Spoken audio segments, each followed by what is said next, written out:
Good morning, folks. Councilman Rasmussen here, coming to you with my update from last night's council meeting. So that was September 6th, 2022. Delayed a day because of Labor Day weekend. So typically when that happens, we move back to a Tuesday night meeting versus our typical first and third Monday night meetings. Actually, a pretty fast meeting last night, so this should be a relatively quick update. On the just general update side, I've mentioned the town's transition to the Munis technology system, our enterprise system. The first section of that, where we do a bunch of our payable stuff, has been transitioning already. We've already been up and running with doing some of our payments associated through it, so that's good. Next step is going to be moving into doing some of our billing through the Munis system. And in the end, we will have everything worked out so that we'll start our payroll come in January. What this means is that once the system is up and running, we'll have a lot better data and real-time data. We'll be able to generate a lot more reports that we can then post up very easily and understandably on the town website. It's about giving council and town better access to information, as well as making sure that we do a better job getting the financial information for the general public out there and up on our website. So step by step, it's a big process. In the end, as we've been told, these transition processes are like 2 years.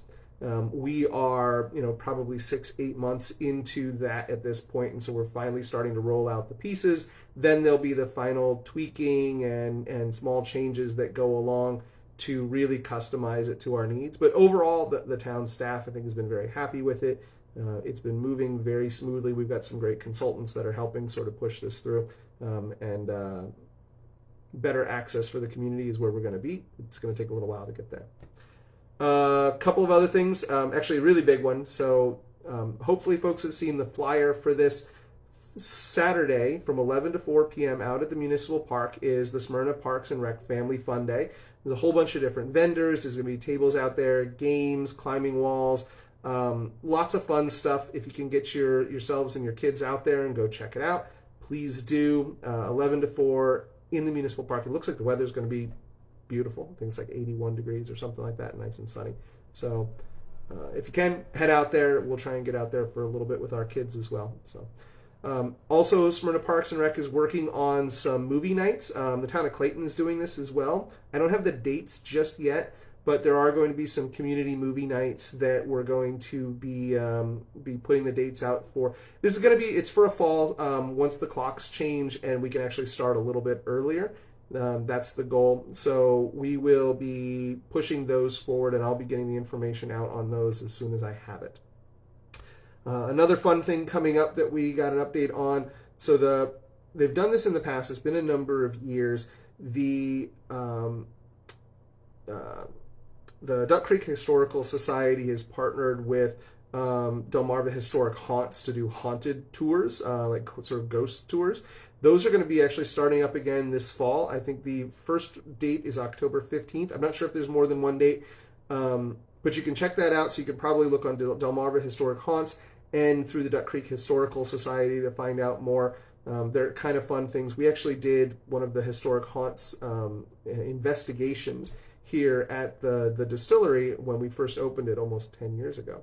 And I spent the night in here, and they got out all sorts of weird equipment, and it was really pretty fun and kind of a good time. So if you're into that sort of thing, fall's a perfect time to do it. Check out the Historical Society and Historic Haunts to see whether or not there's one of those tours that you can get yourself onto. The big thing on the agenda last night was, actually we had a presentation to the town from Kent County Levy Court for a check for $275,000. So typically every year up through the beginning of the pandemic, the Levy Court would make out a check to the town to support the library through what are called reciprocal borrowing. So this is the libraries in Kent County that are overseen. They exchange materials back and forth between each other.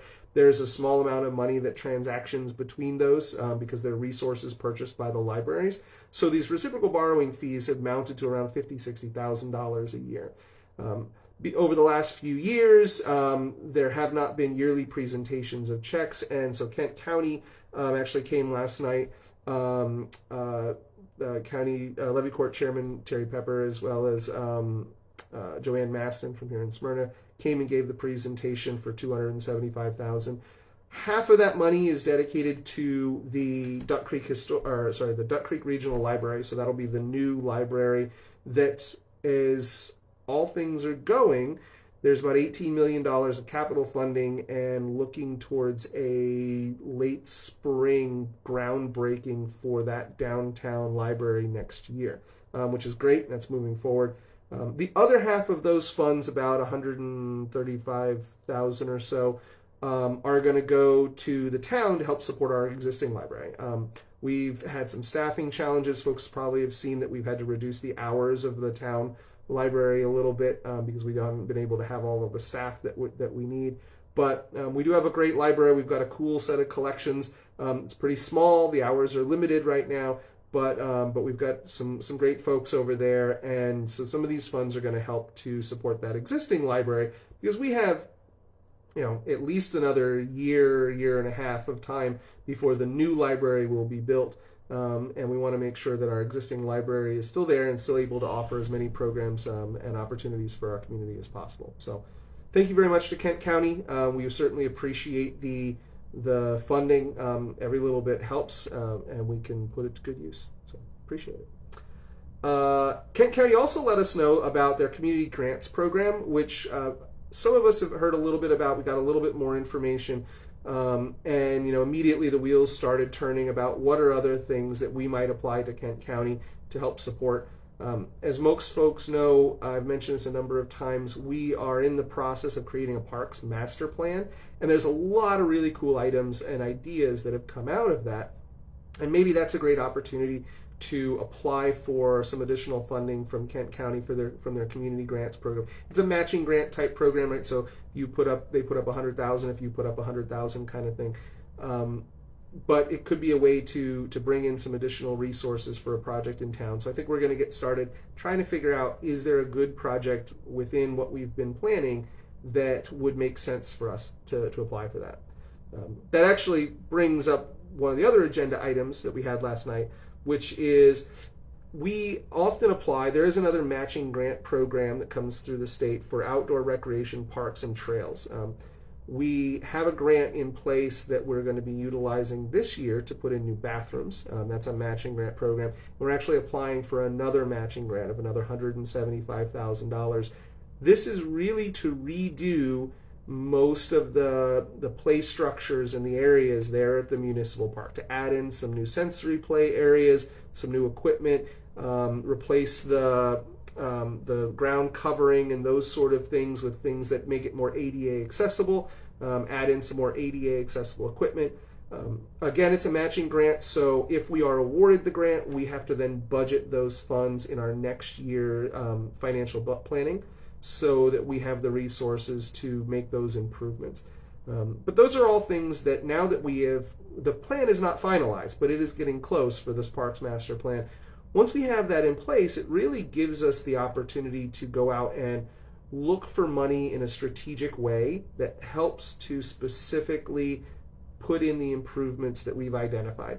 And I think in the past, there's been an approach of like, hey, let's just add, we found one little pot of money, let's just add in something. Where should it go? Oh, I don't know, stick it over there.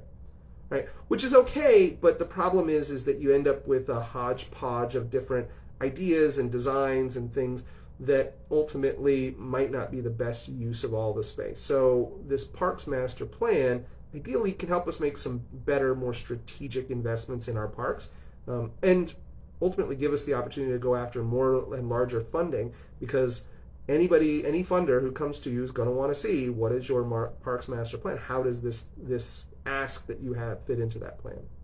So another grant coming up that will help with some of the play structure improvements there. Hopefully we get that, and then we'll budget that. That would be work that would likely be completed next spring, assuming that we get the matching grant from the state. Two other things that were a little bit more businessy ideas from the meeting last night. One is we voted to adopt the new 2023 to 2025 AFSCME collective bargaining agreement. Most of the town's staff are part of AFSCME. This is the union agreement that we use to set all of the work rules and the pay structures with AFSCME. The negotiations of this were completed a few weeks ago. Everyone, I think, is pretty happy with where we're at. Certainly there are increased costs to the town associated with employment and making sure that our staff are fairly compensated for their work. So, looking at pay is obviously a big piece, but it also covers things like work rules and those areas that are really important to make sure that we have the governance structure in place for our union employees that they're happy with and that we feel meets the needs of the town. Overall, it was a very good process. I'm not on that negotiating committee, but we get regular updates from it. The union seemed to feel very good about it. The town seemed to feel very good about it, and so generally pretty pleased with that. And we approved that moving forward last night. And then a little thing is we approved, we renewed our membership to the National League of Cities. So this is a national organization that provides training and resources for town managers, for elected officials like myself, so that we can have better understanding of best practices and strategies that are used in municipal government. There's actually a conference coming up this fall. A few of us attended back in 2019 prior to the pandemic. I think a few of us will probably go back again in November for some more professional development and opportunity to see from other cities, learn from what other people are doing. It's really kind of a neat opportunity for us. So that was really it. Like I said, not a huge meeting last night, not a big agenda. The big things to remember: this Saturday, 11 to 4, is the Family Fun Day out at the Municipal Park. So get out there, have a great time, see some folks. I think it'll be a lot of fun, beautiful weather.